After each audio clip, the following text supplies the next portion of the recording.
Everyone, welcome back to the channel. I hope you all are doing great and well. मैं भी बिल्कुल ठीक हूँ। आप लोग कैसे हैं मुझे कमेंट करके ज़रूर बताना। और यहाँ पे देखो, मेरी और मेरी बेटी की चल रही है यहाँ पे थोड़ी सी नोक-झोंक और थोड़ा सा प्यार। तो यहाँ पे हो रहा है शाम का टाइम। तो ये जो मेरा व्लॉग स्टार्ट हो रहा है शाम के टाइम पे मैं स्टार्ट कर रही हूँ, क्योंकि दिन में थोड़ा सा हेल्थ इशू हो गया था। इस वजह से प्रॉपर मैंने रेस्ट लेके तो ये मेरा जो व्लॉग है अब शाम को मैंने शुरू किया है। तो सबसे पहले जो मैंने कपड़े धोए थे उनको मैंने तारों से उतार लिया है। उसके बाद फिर आगे का काम हम करेंगे।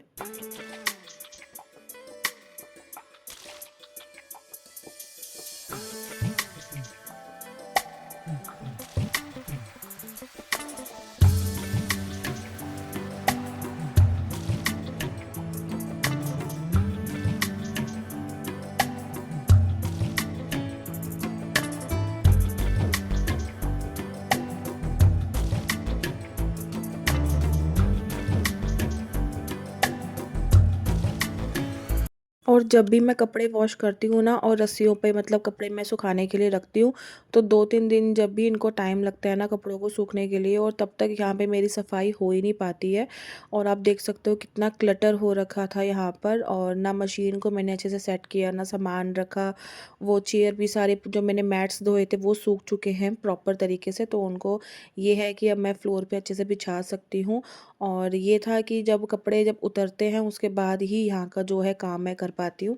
तो यहाँ पे मैंने सारी सफाई कर दी थी। हल्की फुल्की जो सेटिंग वगैरह होती है, इधर उधर से सामान उठा के अपनी जगह पर रखना और अच्छे से उसको तरीके से रखना, क्योंकि मेन एंट्रेंस ना मेरा यही है आने का। तो जो भी बाहर से अंदर आता है ना, तो सबसे पहले ये क्लटर देखता है और कपड़ों को तार पे टंगा हुआ देखता है ना, अच्छा नहीं लगता। बट मेरी भी मजबूरी है, मेरे पास भी रीज़न है कि मेरे पास और कोई जगह नहीं है कपड़ों को सुखाने के लिए, तो इसलिए मुझको मजबूरन यहाँ पे करना पड़ता है। मुश्किल तब आती है जब सर्दियों में 2 से 3 दिन या 4 दिन तक ये रस्सियों पे टंगे रहते हैं कपड़े। अब जैसे गर्मियाँ आने लगी हैं तो 2 दिन के अंदर मेरे कपड़े अच्छे से सूख गए थे, ड्राई हो गए थे। फिर उसके बाद मैंने यहाँ पे सारी जो थी ना क्लीनिंग करनी शुरू कर दी। और ये जो टब और बाल्टी है ना, मैंने वॉशरूम में नहीं रखना। अब जब ज़रूरत पड़ेगी तो ही रखूँगी, अदरवाइज़ इसको मैं यहीं पर ही रखूँगी, क्योंकि वॉशरूम खाली खाली बहुत अच्छा लग रहा है। और छोटा सा वॉशरूम है और इन चीज़ों से ना भरा भरा सा लगता है। इस वजह से मैंने ये ना टब और बाल्टी यहाँ रख दी। और ये वाला जो मेरा अलमारी था ये भी पूरा साफ़ हो गया, मशीन भी अच्छे से साफ़ कर दी। ये ना मेरा पुराना हीटर है, मतलब मेरी मदर इन लॉ का है, तो ये ना यहीं पे ही बाहर रखा हुआ था। तो इसको ना रखने की जगह नहीं मिल रही थी मेरे को, तो फ़िलहाल मैंने अभी जो मेरी सिलाई मशीन पड़ी हुई है इस साइड, वहाँ मैंने रख दिया। इसको मैं भिजवाऊँगी उनके पास वापस। उन्होंने मुझसे पहले मांगा था बट मैं दे नहीं पाई, मेरा चक्कर नहीं लगा मम्मी के पास, तो फिर मैं अभी भिजवा दूँगी। फिर उनको अगली सर्दियों के लिए काम आ जाएगा, उनके पास रहेगा। फिर उसके बाद आ गई थी मैं यहाँ पर सफाई करने के लिए। तो नॉर्मली ना मेरी सफाई चल रही थी, मैंने कहा चलो यहाँ ना आज थोड़ा सा, ये जो मन यहाँ पे ना स्टडी करती है उसने ना प्रिंटर टेढ़ा कर दिया था, उसके लिए मैं ना जगह बना देती हूँ पढ़ने के लिए। बट मेरे को नहीं पता था ना मेरा आगे क्या भगवान ने रखा हुआ है, कुछ अलग ही ब्लेंडर मिलने वाला है मुझको। तो यहाँ पे हम सिंपली एक दूसरे से बात कर रहे हैं कि हाँ कैसे करनी है सफाई, बुक्स वगैरह कहाँ रखनी है, ये सब हम ऐसे कर रहे थे। और जैसे ही मैंने नीचे वाला जो आप देख सकते हो ना यहाँ प्रिंटर रखा, और मैंने बाहर ना मतलब पीछे की साइड देखा कि ना बहुत सारी सीलन आ रही है, और इतना मेरा दिमाग ख़राब हो गया ना। तो मैंने सोचा सबसे पहले तो ये कंप्यूटर वाला जो टेबल है ना इसको निकाल के मैं बाहर करूं, और जो कंप्यूटर है वो मैं रख दूंगी वो ब्राउन वाले टेबल पे, क्योंकि इस वाले टेबल पे ना इतनी दीमक और सीलन नहीं चढ़ती, क्योंकि इसके ऊपर प्लाई लगी होती है ना। तो प्रिंटर मैंने नीचे रख दिया था और ऊपर मैंने कंप्यूटर की सेटिंग कर दी। और इतनी तारों का जंजाल हो रहा था, इतनी मैं फ्रस्ट्रेटेड हो गई थी ना, एक के अंदर एक उलझे जा रहा था, उलझे जा रहा था। और बहुत ज़्यादा टाइम लगा मुझे ये सब उलझाने, मतलब सुलझाने में, उलझनों को सुलझाने में। कई क्लिप्स तो मैंने कट भी कर दी और स्पीड बढ़ा दी है ताकि आप बोर ना हो। और मुझे कम से कम 15 से 20 मिनट लगे थे ये तारों को सुलझाने के लिए। तो उसके बाद ये सब कुछ सेट सॉर्टेड हो गया। कुछ मैंने तारें निकाल भी दी, बास्केट में रख दी। हस्बैंड जब इसको ऑन करेंगे अपना कर लेंगे। और मैं कोशिश भी करूँगी ना ये वाला जो कंप्यूटर है मैं शॉप पर भिजवा दूँ, क्योंकि ज़्यादा यूज़ होता नहीं है। टीवी पे भी यूट्यूब और गूगल चल जाता है, फ़ोन भी है हमारे पास, टैब भी है मन के पास। तो अभी इतनी ज़रूरत नहीं है कंप्यूटर की, तो मैं कंप्यूटर जो है दुकान में भिजवा दूँगी इनके पास, तो इनको भी यूज़ आ जाएगा। अगर किसी को सेल करना है तो ये सेल भी कर देंगे, अगर यूज़ करना है तो वो यूज़ भी कर लेंगे। और पीछे की साइड ना, ये दीवार की साइड टीवी के नीचे पूरी, जो आप ना आगे देखना, पूरी दीवार इतनी ख़राब हो रखी है सारी सीलन की वजह से ना। जो पपड़ियाँ हैं ना वॉल की, वो निकल निकल के फूल रही है। पता नहीं किस तरीके से ना पाउडर पाउडर सा हो रहा है, देखने में अजीब लगता है। और मेरा ना सारा फर्नीचर, बुक्स वगैरह मन की जो रखी हुई थी नीचे, उसमें इतनी मिट्टी लग गई, इतना ख़राब हो गया। सोफ़े के पीछे पूरा मिट्टी मिट्टी लग के ना वो सीलन से ना गीला गीला हो गया सोफ़ा। मुझे इतना परेशान हो रहा था। और मैंने अपनी लैंडलॉर्ड को भी फ़ोन करा है कितनी बार कि आप काम करवा दो, हमारे लिए मुश्किल हो रहा है। क्योंकि अभी ना घर चेंज करना मेरे लिए थोड़ा सा प्रॉब्लम हो रहा है, थोड़ा सा फाइनेंशियली भी अभी थोड़ी सी दिक्कत है। और अभी नहीं हो पा रहा है कि हम घर चेंज कर लें। तो इसीलिए बस यही था कि मैंने अपनी मकान मालकिन को बोला कि आप ये थोड़ा साफ़ करके दे दो, थोड़ा सा पेंट वगैरह जो भी आपने करवाना है करवा दो। उनको मैं कितनी बार बोल चुकी हूँ, बट वो ये ना, मकान मालिक तो मकान मालिक ही होते हैं, अपने तरीके से वो काम करवाएंगे। हमें तो सफ़र करना है बस। मैं तो सफ़र ही कर रही हूँ। क्योंकि अंदर वाले कमरे में जब आपने देखा था, मैंने व्लॉग बनाया था, उसमें भी यही हाल था। और यहाँ पर भी यही प्रॉब्लम आ गया है। पूरा दीवार की तरफ सीलन आ रहा है, और ये बेड की तरफ जा रहा है। और जो मेरा अंदर किचन वाला एरिया है, जो जाल के नीचे जो वॉल है, वहाँ पर भी सारी सीलन आ रही है। तो सबसे पहले ना फिर मैंने ये जो था टेबल निकाल के बाहर कर दिया, और ये जगह हो गई यहाँ पे खाली। तो फिलहाल मैंने ना ऊपर ऊपर से जो था झाड़ू लगा दिया, क्योंकि मिट्टी बहुत सारी निकली थी। तो फिर इसलिए मैंने सारी ना झाड़ू लगा के मिट्टी इकट्ठी कर दी बाहर।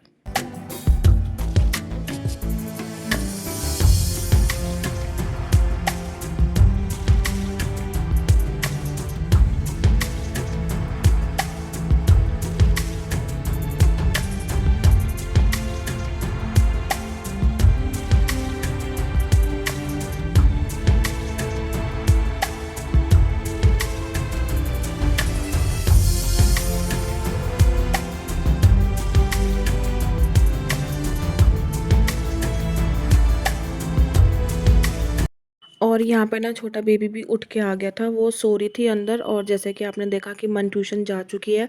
तो यहाँ पे 7 सवा 7 बजे का टाइम हो गया था, मतलब मुझे इतना टाइम हो गया था ये काम करते हुए। और यहाँ पे ही मुझे कम से कम इसी एरिया में 1 घंटा लग गया। तो मैंने थोड़ा सा फिर काकी को प्यार किया और बोला। एक्चुअली क्या है ना, ये थोड़ी बातें ना समझने लगी है, उसको समझ में आता है कि मम्मी मुझे क्या कह रही है। तो मैंने इसको बोला कि आप यहाँ पे बैठो और मैं थोड़ा सा काम निपटा लूँ। उसके बाद मैंने ऊपर की सारी डस्टिंग वगैरह करी। और नेक्स्ट व्लॉग में आप देखोगे कि मैं कमरों की बेडशीट वगैरह चेंज करूँगी। अभी मैंने ऐसे ही कर दिया। और ये अभी ना मैं इसको सुसु और पॉटी का ना ट्रेनिंग करवा रही हूँ। तो मैंने इसको अभी जैसे सो के उठी, तो मैंने उसको सिखाया कि ऐसे बैठ के सुसु करना है या पॉटी करनी है, और सोफे पे नहीं करना है। तो यही हुआ था ना, इसने थोड़ी देर बाद मुझे बताया सुसु, तो मैंने इसको करवा दिया। बट अभी थोड़ा सा ना लेट हो रहा है बताने में इसको। निकलने के बाद जैसे अब जो बच्चा है, अपने आप थोड़ी समझ आएगी, बड़ी होएगी, और जैसे मैं उसको समझाती हूँ समझती है। तो ये है कि थोड़ा उसको आदत भी पड़ जाएगी, तो अपने हिसाब से मुझे बताना शुरू करेगी। फिर उसके बाद मैंने हल्की फुल्की डस्टिंग वगैरह कर दी। बच्चों के जो खिलौने ये खेल के इन्होंने फैलाए हुए थे, वो भी मैंने सारे समेट दिए। और कपड़ों की तय मैं नेक्स्ट वीडियो में आपको दिखेगा, ब्लॉग एक बनाऊंगी, उसके साथ उसमें शेयर करूंगी मैं आपको कि मैंने नेक्स्ट व्लॉग में जो था कपड़े मैंने अपने फ़ोल्ड किए थे। और कमरों की ना मैंने ड्राइंग रूम की सेटिंग भी चेंज करी है, बट मैं उसका व्लॉग बनाना भूल गई। बाद में जब मैंने पूरी सेटिंग कर दी, झाड़ू मार लिया, उसके बाद मैंने याद आया, मन को बोला कि मन मैंने व्लॉग तो बनाया ही नहीं। तो मन कहती मम्मी आप ऐसे ही करते हो, आप हमेशा भूल जाते हो। और काम काम के फ़्लो में ना मुझे इतना समझ ही नहीं आया है कि मुझे वीडियो भी बनाना है। फिर उसके बाद मैं आ गई थी रसोई में, क्योंकि अभी जो है दीदी ना छुट्टियों पे गई हुई है, 4 दिन की वो गई हुई है गाँव। तो इसलिए फिर मेरा ये वाला ना बर्तनों का और झाड़ू पोछे का काम भी जो है मेरा बढ़ गया है। तो फिर अभी शाम के टाइम पे मैंने ना एक टाइम ही अब मैं जो है बर्तन धोती हूँ सारे इकट्ठे करके। तो बार बार धोने से अच्छा मैं एक बार ही धोती हूँ। और अभी तक पानी की मेरी जो प्रॉब्लम थी ना, वो सुलझी नहीं है, बार बार पानी गंदा आ रहा है। तो मैं उसको बार बार चेक कर रही थी, सूंघ के देख रही थी कि पानी स्मेल तो नहीं कर रहा। और हर 10 मिनट या 15 मिनट में मोटर चलाने के बाद मैं चेक कर रही थी कि कहीं भी अगर स्मेल आएगी तो मैं फटाफट जो है मोटर जाके बंद कर दूंगी, क्योंकि पानी की बहुत दिक्कत हो रही है। और गंदा पानी मोटर टंकी में चल जाता है ना, तो उसको बाहर फिर पूरी खाली करके फिर फ्रेश पानी भरना पड़ता है। तो इसलिए बहुत ज़्यादा दिक्कत आ जाती है। और 1000 लीटर की टंकी है, तो बहुत ज़्यादा दिक्कत होती है। तो फिर पानी तो भी साफ़ आ रहा था, तो मैंने कहा चलो साफ़ साफ़ पानी आ रहा है, तो उस पानी से मैं अब जो है ब बर्तन वग़ैरह धो दूँगी। और सिंक एरिया भी मैंने प्रॉपर सारा अच्छे से क्लीन किया पहले, उसके बाद फिर मैंने बर्तन धोने शुरू कर दिए।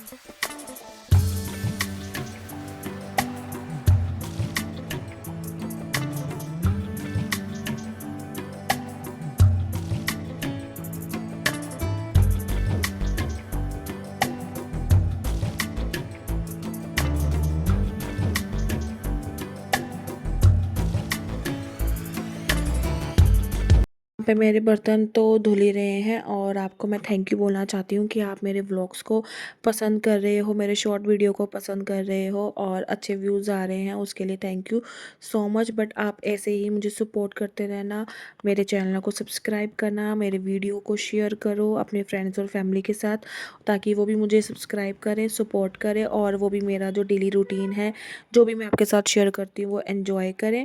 तो ये वाला जो व्लॉग था ना, मैंने यहीं पर ही रोक दिया है। आई नो छोटा सा व्लॉग है, बट जब एडिट करने के टाइम मुझे रियलाइज़ हुआ कि छोटा सा है। जब मैंने रिकॉर्ड किया था तो ये उतनी लिमिट में था जितना मैं आपके साथ शेयर कर सकूं। बट नेक्स्ट व्लॉग में मैं आपके साथ अच्छे से वीडियो शेयर करूंगी। तो आपको अगर मेरा व्लॉग अच्छा लगा होगा तो लाइक शेयर कमेंट करना, सब्सक्राइब करना मेरे चैनल को, और ऐसे ही सपोर्ट करते रहें। आपके सपोर्ट की बहुत ज़रूरत है। आप मेरे अगर वीडियोज़ एंजॉय करते हैं तो मुझे कमेंट करके बताना, और कहाँ से देखते हो मुझे ये भी ज़रूर बताया करिए कि कहाँ से देखते हो। और मुझे भी अच्छा लगता है कि दूर दूर से, अलग अलग जगह से मुझे सपोर्ट मिलती है, और मेरे वीडियोज़ आप लोग एंजॉय करते हो, मुझे बहुत अच्छा लगता है। तो ऐसे ही मेरे जो आगे आने वाले व्लॉग्स हैं उनको भी आप सपोर्ट करना, और अच्छे अच्छे मैं कंटेंट लेके आऊँगी। और मुझे बताना कि मैं आपके साथ कौन सा कंटेंट या ऐसा वीडियो शेयर करूं जो आप देखना चाहते हो, चाहे वो मेरा मेकअप है, चाहे मेरे सूट कलेक्शन है, चाहे मेरी साड़ी कलेक्शन है, या कुछ और भी आप देखना चाहते हो, तो मुझे कमेंट करके ज़रूर बताना। मैं आपसे नेक्स्ट वीडियो में मिलूँगी। बाय।